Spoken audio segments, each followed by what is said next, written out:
Hi, this is Armando with the Boxing Corner, here talking about a fight that happened last night. I'm finally posting the video now. It was a fight on Showtime Boxing. It was a doubleheader. It was Anselmo Moreno versus David De La Mora, and then also Abner Mares versus Eric Morel for a vacant WBC 122-pound belt. Talk about the Anselmo Moreno and David De La Mora fight.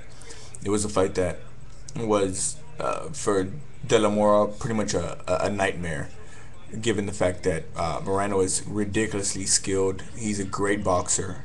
The only fight I've ever seen from Anselmo Moreno was when he fought Big Darchinian, and I was like, damn, this cat can he can fucking box. You know, he's a good he's got good skills. He's a good skilled fighter, and David De La Mora just couldn't do anything to him.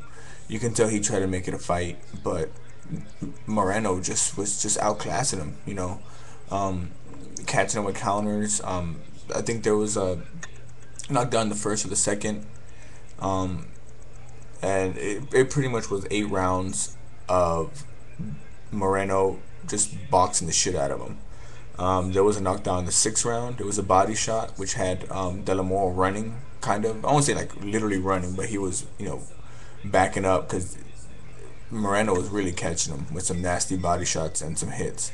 And you can tell De La Mora after a while did not want to fight anymore. Probably for good reason, because he knows that he was not going to win a unanimous decision over this guy one bit, and I felt he wasn't.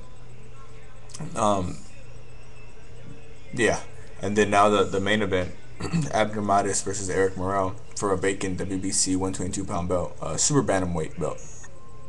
Um, First couple of rounds was a hard fought fight. Abner made it a fucking slugfest. I like Abner Mares. He's a good fighter. He's old school. Well, I don't say old school, but he likes to brawl. You can tell he knows how to box. He can turn into like a boxer puncher, but you can tell he feels more comfortable fighting. Like a fight. Fighting. So the first couple of rounds, Abner had it. He was pressuring the shit out of Eric Morel. The fourth and fifth and sixth, I think it turned more into a boxing match. And it kind of changed a little bit. And I think Eric Morel was kind of testing Abner Mares. You can tell, but for the most part, I think Abner Mares definitely just he won the fight. 12 rounds. It was pretty much I wouldn't say it's 100% shutout, because it was a tough, hard fight for Abner, because you can tell he was pushed because Morel was giving him a fight. But for the most part, Abner had it throughout pretty much the entire fight. He just had to earn it a little bit more harder than I've seen in the past. I know there's the fight with Yanni Perez, and then the Tuek Beko, and then Darchinian fights, but it was a good fight for Abner Mares. It was an entertaining fight. I thought it was entertaining. There was some back and forth action, but now he's in the 122-pound limit, where Guillermo Rigondeaux and Nonito Donaire, where they reign supreme. I would definitely like to see Abner fight either or. I think he's finally got to that level of where I think he can fight the big fights. He has already with, like I said, Beko, Darchini, and Yanni Perez. But I would definitely like to see them fights happen.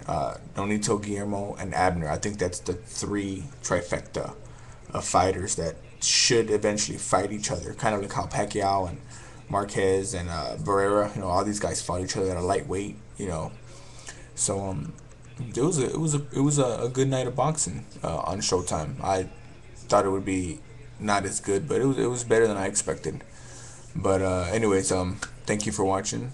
This is Armando with the Boxing Corner, and I'll see you next time.